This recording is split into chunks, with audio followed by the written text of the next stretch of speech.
تو ابھی خواجہ صاحب بات کر رہے تھے، یہ جو فکری عدم توازن ہے اور یہ جو ذہنی انتشار ہے جو ہمیں اپنے آپ کی ایک خول کے اندر مبتلا کر دیتا ہے، اس سے نکلنے کا کیا طریقہ ہے اور یہ کیوں ہوتا ہے؟ اچھا، اس حوالے سے ذہن میں رکھا جائے دو چیزیں.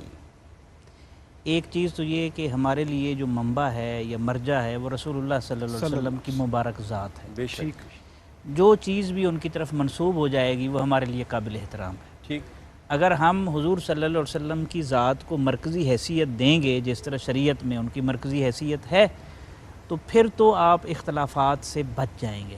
ٹھیک ہے. اور جب آپ حضور علیہ السلام کی مرکزی حیثیت کو چیلنج کریں گے یا نگیٹ کریں گے تو پھر اختلافات بڑھ جائیں گے. ٹھیک. مثلا رسول اللہ صلی اللہ علیہ وسلم سے صحابہ کرام منسوب ہوں یا اہل بیت اطہار منسوب ہوں، ہمارے نزدیک دونوں قابل احترام ہیں. اللہ مکہ حضور کی طرف منسوب ہو یا مدینہ حضور کی طرف منسوب ہو، دونوں ہمارے لیے قابل احترام ہیں. واہ واہ. تو یہ وہ فکر ہے کہ اگر ہم اس کو پیش نظر رکھیں، اسی کی طرف اشارہ کرتے ہوئے اقبال نے کہا تھا منفیت ایک ہے اس قوم کی، نقصان بھی ایک، ایک ہی سب کا نبی، دین بھی ایمان بھی ایک، حرم پاک بھی اللہ بھی قرآن بھی ایک، کچھ بڑی بات تھی ہوتے جو مسلمان بھی ایک.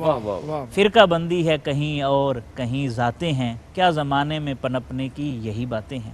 ایک نسخہ تو یہ ہے جو میں نے آپ کے سامنے پیش کیا. دوسرا نسخہ یہ ہے وہ امام شارانی نے بیان کیا. امام عبدالوہاب شارانی رحمۃ اللہ علیہ بڑا خوبصورت آدمی ہے، تصوف کا اور علم کا بادشاہ ہے.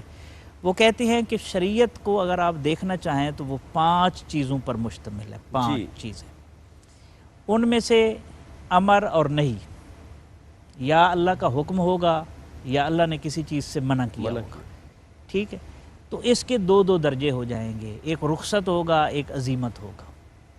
تو ٹوٹل 4 چیزیں ہو گئی. ٹھیک. امر اور نئی کے 2 درجے ہوئے تو 4 چیزیں ہوں گی. جس طرح موجودہ حالات میں کرونا ہے جی. اگر کوئی مسجد میں جا کر پڑھنا چاہتا ہے، صحت مند ہے اور صحت کے اصولوں پر پورا اترتا ہے تو میڈیکل ایکسپرٹس کے مطابق وہ جا سکتا ہے.